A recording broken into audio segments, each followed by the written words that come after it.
मैं आपको कुछ डेफिनेशन और लिखा रहा हूँ, तो आप उन डेफिनेशनों को लिखें। तो आपको सबसे पहले जैसे पूछा जा सकता है कि मसूड़ा किसे कहते हैं। अब मसूड़ा हम जानते हैं, मसूड़ा कि जो हमारे जो दांत होते हैं, दांत जिस गड्ढे में स्थित होते हैं, दांत जिस गड्ढे में, जिस मांसल भाग के अंदर जिस गड्ढे में स्थित होते हैं, उसे हम क्या कहते हैं, मसूड़ा। ठीक है, तो मैं आपको मसूड़े की परिभाषा लिखाता हूँ कि मसूड़ा क्या होता है।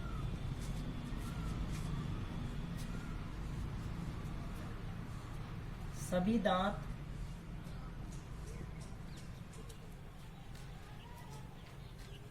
दांत जबड़े में स्थित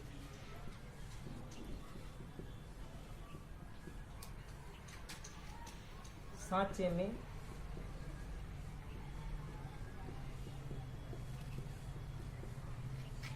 सभी दांत जबड़े में स्थित सांचे में स्थित होते हैं,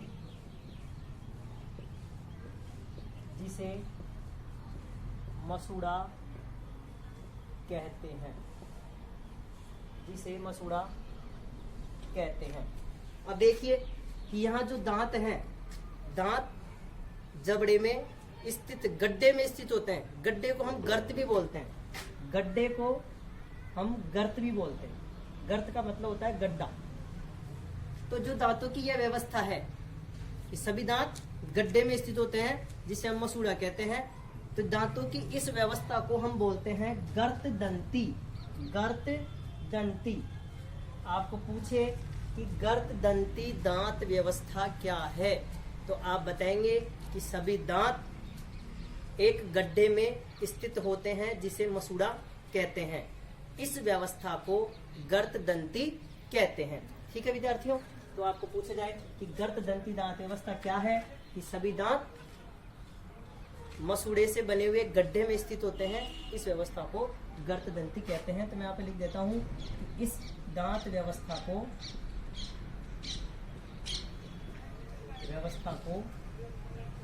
गर्त दंती दांत व्यवस्था कहते हैं।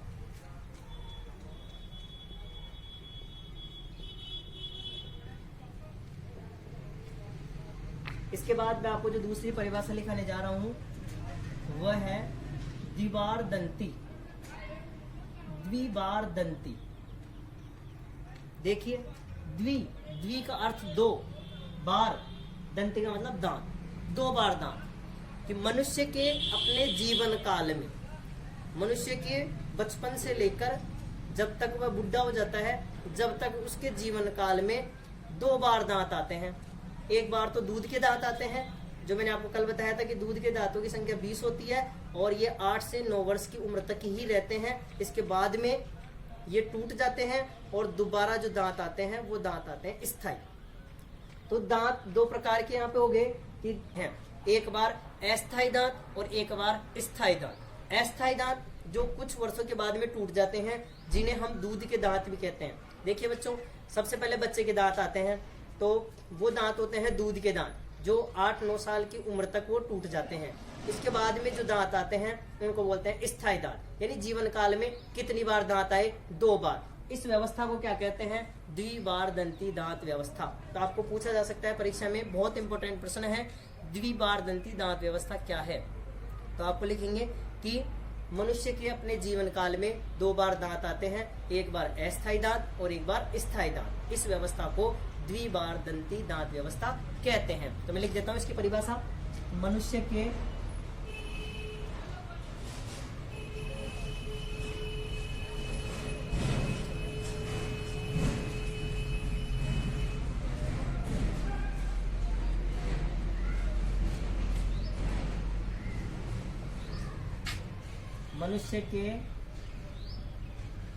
अपने जीवन काल में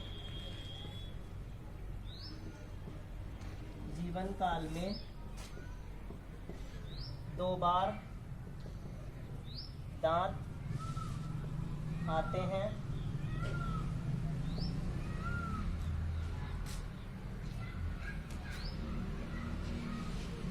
एक बार अस्थायी दांत, जिन्हें हम दूध के दांत भी कह सकते हैं। दूध के दांत, एक बार अस्थायी दांत वह एक बार स्थायी दांत।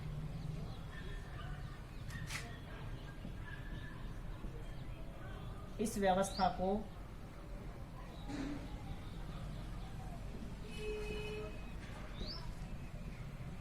द्विबारदंती दांत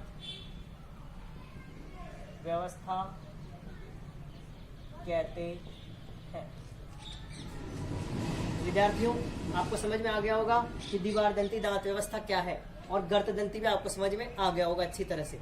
ठीक है, इसके बाद में हम जो टॉपिक लेने जा रहे हैं वो टॉपिक है ग्रसनी। हमने मुख पे चर्चा कर ली कि मुख में दांत पाए जाते हैं, मुख में जीभ पाई जाती है। जीभ का मैंने आपको कार्य लिखा दिया। जीभ जीवा फ्रेनुलम के द्वारा जुड़ी होती है। दांत 4 प्रकार के होते हैं, कृतंक, रदनक, अग्रचूर्णक, च्वर्णक। सबकी संख्या और सबके समय, जिस समय ये निकलते हैं, वो मैंने सब आपको लिखवा दिया है। और इससे संबंधित जो भी महत्वपूर्ण परिभाषाएं थी मैंने आपको नोट करवा दी गई है। अब मैं आपको जो नया टॉपिक लेके चल रहा हूँ वो टॉपिक है ग्रसनी। ठीक है विद्यार्थियों, तो ग्रसनी हम टॉपिक के बारे में अध्ययन करते हैं। ग्रसनी के बारे में हम पहले भी देख चुके हैं कि ग्रसनी क्या होती है, ग्रसनी का क्या कार्य होता है। आपको मैं इधर एक बार डायग्राम के द्वारा दिखा देता हूँ कि ग्रसनी कहाँ होती है और कैसी होती है।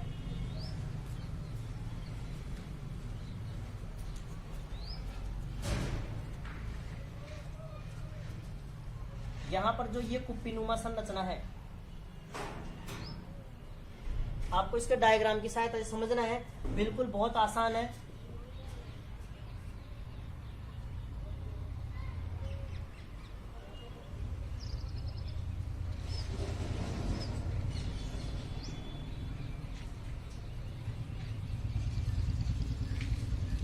यह एक कुप्पीनुमा संरचना है।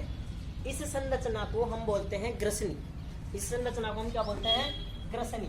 मैंने आपको इसके 3 टाइप्स भी बताए थे कि ग्रसनी, जो नाक वाली ग्रसनी है उसको बोलेंगे नासा ग्रसनी, जो मुख वाली ग्रसनी है इसको हम बोलेंगे मुख ग्रसनी, और जो जहां पर ये दोनों ग्रसनी मिलती है यहाँ पर इसको हम बोलते हैं कंठ ग्रसनी। यानी कंठ वह है जहां से हमारी श्वास नली और भोजन नली दोनों पृथक पृथक होती है, दोनों अलग अलग होती है। यहाँ पहले तो भोजन और नली और श्वास नली एक ही होती है, लेकिन बाद में यहाँ कंठ के बाद में भोजन नली और श्वास नली अलग अलग हो जाती है। ऐसे ये भोजन नली है तो ये हो गई श्वास नली। ठीक है विद्यार्थियों, तो इसमें ये हो गई नासा ग्रसनी, मुख ग्रसनी, और ये हो गई कंठ ग्रसनी। इसके बारे में मैंने आपको पहले इसका डायग्राम भी बना दिया था कि ग्रसनी को प्रदर्शित करने वाला नामांकित चित्र बनाइए। पिछले वीडियो के अंदर हमने इसका चित्र देखा था, तो आपको ग्रसनी का ये डायग्राम बनाना था। ठीक है विद्यार्थियों, अब ग्रसनी के बारे में हम लिखेंगे क्या? ग्रसनी के बारे में हम क्या लिखेंगे कि ग्रसनी क्या है? ग्रसनी एक कुप्पीनुमा संरचना है जो सुनिश्चित करती है, यह सुनिश्चित करती है कि जो हवा है वो श्वास नली में जाए और जो भोजन है वो भोजन नली में ही जाए। ठीक है विद्यार्थियों, कि ग्रसनी क्या है? ग्रसनी एक कुप्पीनुमा संरचना है जो यह निश्चित करती है कि भोजन भोजन नाल में और श्वास श्वास नाल में ही जाए। यह सुनिश्चित कौन करती है? ग्रसनी। ग्रसनी के कितने टाइप्स होते हैं? 3 टाइप्स, नासा ग्रसनी, मुख ग्रसनी और कंठ ग्रसनी।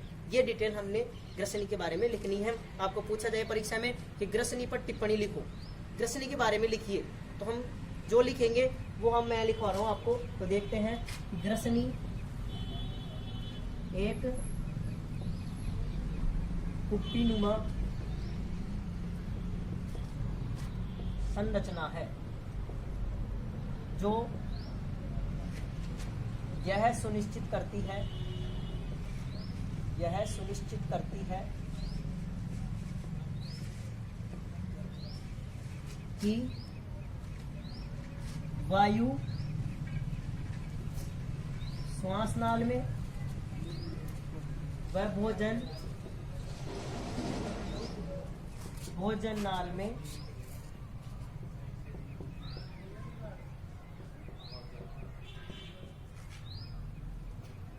इसको हटा देता हूं मैं। ग्रसनी क्या सुनिश्चित करती है कि हवा जो श्वास लेंगे वो श्वास नाल में ही जानी चाहिए और भोजन भोजन नाल में ही जाना चाहिए। ये कौन सुनिश्चित करता है? ग्रसनी। ग्रसनी के 3 प्रकार होते हैं। ग्रसनी 3 भागों में बटी होती है, बटी होती है। मैंने भी आपको लिखवा दिया, आप उनके नाम लिख लें। नासा ग्रसनी, दूसरा मुख ग्रसनी और तीसरा कंठ ग्रसनी। ठीक है विद्यार्थियों, तो आपको ग्रसनी के बारे में ये डिटेल आपको यहाँ पर लिखनी है। इसके बाद में हमारे पास जो टॉपिक आता है वो आता है ग्रासिका। हम पाचन तंत्र में स्टार्ट से सभी अंगों के बारे में पढ़ रहे हैं। सबसे पहले हमने मुख के बारे में पढ़ा, फिर ग्रसनी के बारे में, और ग्रसनी के बाद में जो नली आती है, जो नली जो भोजन को, ये वाली नली जो भोजन को कहाँ पहुंचाती है? आमाशय में। ये क्या है? आमाशय, पेट। जो ये पाइप है, जो ये नली है, इसकी लंबाई होती है 25 सेंटीमीटर। कितनी होती है? 25 सेंटीमीटर। यहाँ से ग्रसनी, ग्रसनी के बाद में ये जो पाइप होता है 25 सेंटीमीटर लंबा, इसको हम बोलते हैं ग्रासिका। क्या बोलते हैं? ग्रासिका। ये ग्रासिका क्या करती है? भोजन को ग्रसनी से आमाशय तक पहुंचाती है। इसकी लंबाई 25 सेंटीमीटर होती है। और ग्रसनी, ग्रसनी के बाद में जो ये पाइप है इसको हम ग्रासिका कहते हैं, और ये 25 सेंटीमीटर लंबी नली होती है। ठीक है, और इसमें जो भोजन की गति होती है वो गति होती है क्रमाकुंचन गति। और इसके साथ ही इस ग्रसनी की ये जो ग्रासिका है, इसमें एक प्रकार के रस, श्लेष्मा रस का भी श्रावण होता है। श्लेष्मा रस का क्या कार्य है वो अभी मैं आपको बताऊंगा। कि सबसे पहले हम ग्रासिका पे टिप्पणी लिखते हैं कि ग्रासिका क्या होती है। कि ग्रासिका 25 सेंटीमीटर लंबी नली होती है जो भोजन को ग्रसनी से आमाशय तक पहुंचाती है। हमें ये डिटेल लिखनी है, मैं आपको लिखवा देता हूँ यहाँ पे। ग्रासिका,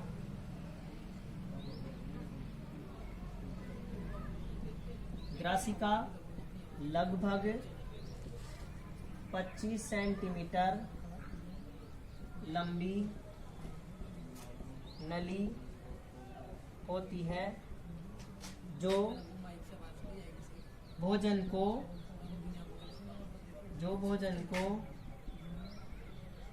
ग्रसनी से आमाशय तक पहुंचाती है। आमाशय तक पहुंचाती है। ठीक है विद्यार्थियों, अब आपको ग्रासिका के बारे में समझ में आ गया होगा कि ग्रासिका क्या होती है। कि ग्रासिका लगभग 25 सेंटीमीटर लंबी नली होती है जो भोजन को ग्रसनी से आमाशय तक पहुंचाती है। अब दूसरा मैं पॉइंट लिखवा रहा हूं इसके बारे में कि ग्रासिका में श्लेष्मा रस का स्रावण होता है। श्लेष्मा रस का स्रावण होता है। अब ये श्लेष्मा रस क्या करता है? ये जो श्लेष्मा रस है चिकना होता है, और चिकना होने के कारण कि हमारी ये जो ग्रासिका है ये चिकनी रहेगी तो भोजन इसके अंदर आसानी से गति कर सकता है। भोजन जल्दी से आमाशय में पहुंच सकता है, कोई रुकावट नहीं उत्पन्न हो सकती। इसलिए ये श्लेष्मा रस उसको भोजन को चिकना बनाने का कार्य करता है। ठीक है, इसके बाद में ग्रासिका में भोजन की गति क्रमाकुंचन होती है।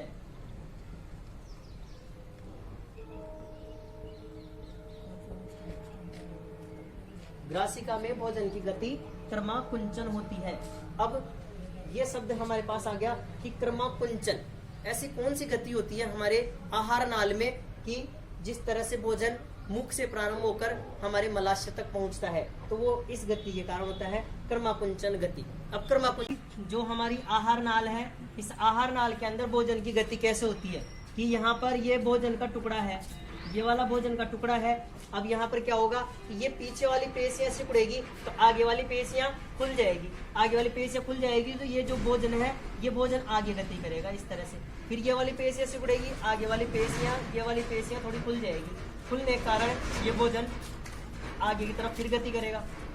तो इस तरह से यानी यहाँ पर क्या हो रहा है, आहार नाल की पेशियां क्रमश से सिकुड़ रही है और फैल रही है, सिकुड़ रही है, फैल रही है। इसके कारण आहार नाल में भोजन की गति होती है। तो आपको पूछे कि इस गति को क्या बोलते हैं, क्रमाकुंचन गति। क्रमाकुंचन गति पूछे कि क्रमाकुंचन गति किसे कहते हैं, कि आहार नाल की पेशियों का क्रमश से सिकुड़ना तथा फैलना, जिसके कारण पूरी आहार नाल में भोजन की गति होती है, उस गति को क्रमाकुंचन गति कहते हैं। ठीक है विद्यार्थियों, तो यहाँ पर इसके बाद में मैं आपको एक परिभाषा और लिखाना चाह रहा हूँ ग्रासिका के संदर्भ में। मैंने आपको पहले भी बताया था, एक बार इसको डायग्राम के द्वारा देख लेते हैं। मैंने आपको यहाँ पर बताया था कि ये आमाशय होता है और जो ये वाला जो नली होती है इसको हम ग्रासिका कहते हैं। यहाँ पर होती है कंठग्रसनी, ठीक है, यहाँ पर कंठग्रसनी होती है जहाँ से एक दूसरी नली और निकली हुई होती है, जिसको हम बोलते हैं श्वास नली। क्या बोलते हैं, श्वास नली। ये जो नली है वो है श्वास नली। अब हमने भोजन ग्रहण किया, यहाँ से इस तरह से एक नली होती है, ये दो नलियां आपस में जुड़ी होती है कि जैसे ही मैंने भोजन ग्रहण किया तो मैं भोजन को निगल रहा हूँ, तो यहाँ पर ये जो कंठग्रसनी है, कंठग्रसनी में एक एपिग्लोटिस होता है, एपिग्लोटिस, जिसको हम बोलते हैं घांटी द्वार। एपिग्लोटिस या घांटी द्वार। क्या बताया था मैंने इसके बारे में आपको कि यहाँ पर जो कंठग्रसनी है इसमें भोजन तो इस नली में जाएगा और हम जो श्वास लेंगे वो इस नली में जाएगा। श्वास तो जाएगा फेफड़ों में और जो भोजन है वो जाएगा हमारे पेट में अर्थात आमाशय में। तो यहाँ पर एक उत्तकों का पल्ला होता है, वो पल्ला क्या काम करता है, जैसे ही हम भोजन निगलते हैं वो पल्ला इस श्वास नली को बंद कर लेता है, क्योंकि भोजन को हमें भोजन नली में ही भेजना है, भोजन गलती से भी श्वास नली के अंदर ना जाए। तो वो काम कौन करता है, एपिग्लोटिस या घंटी द्वार। ऐसा होता है कि जैसे हम मुंह खोलते हैं तो हमारे मुंह के अंदर एक छोटी सी घंटी सी होती है, तो वो उसको हम बोलते हैं घंटी द्वार या एपिग्लोटिस। वो क्या काम करता है कि वो काम क्या करेगा, जैसे ही भोजन निगलेंगे ये श्वास नली पे चिपक जाएगा और श्वास नली बंद हो जाएगी तो भोजन भोजन नली में ही जाएगी, श्वास नली में नहीं जाएगा। ठीक है, मतलब क्या काम करता है, भोजन को श्वास नली में जाने से रोकता है। क्या काम है एपिग्लोटिस का, भोजन को श्वास नली में जाने से रोकता है, क्योंकि भोजन श्वास नली में नहीं जाना चाहिए। ठीक है, भोजन भोजन नली में ही जाना चाहिए। तो मैं आपको एपिग्लोटिस या घंटी द्वार की परिभाषा लिखा रहा हूँ कि ये क्या होता है। तो देखिए विद्यार्थियों, यहाँ पर कि ये क्या है, ये है ग्रासिका, ये वाली नली है ग्रासिका। ग्रासिका के शीर्ष पर, शीर्ष का मतलब सबसे ऊपर, ग्रासिका के शीर्ष पर ऊपर ही ऊपर उत्तकों का एक पल्ला होता है जो भोजन को श्वास नली में जाने से रोकता है, उसे हम क्या बोलते हैं, एपिग्लोटिस या घंटी द्वार कहते हैं। तो मैं आपको इसकी परिभाषा लिखा रहा हूँ एपिग्लोटिस या घंटी द्वार की। आपको परीक्षा में पूछी जा सकती है कि एपिग्लोटिस या घंटी द्वार क्या होता है। ठीक है, यहाँ देखते हैं अपन, एपिग्लोटिस या घंटी द्वार, बहुत इंपॉर्टेंट परिभाषा है। इसमें जो क्वेश्चन पूछा जाएगा कि एपिग्लोटिस या घंटी द्वार का क्या कार्य है, आपको यही पूछेगा इसके अंदर। तो हम यहाँ पे लिख रहे हैं एपिग्लोटिस या घंटी द्वार की परिभाषा। ग्रास नली के शीर्ष पर उत्तकों का एक पल्ला होता है, उत्तकों का एक पल्ला होता है जो भोजन को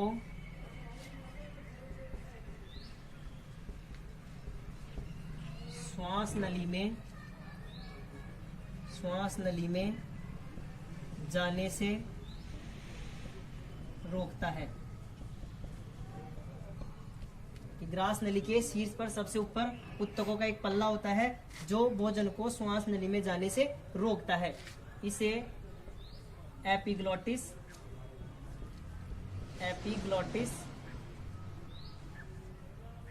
या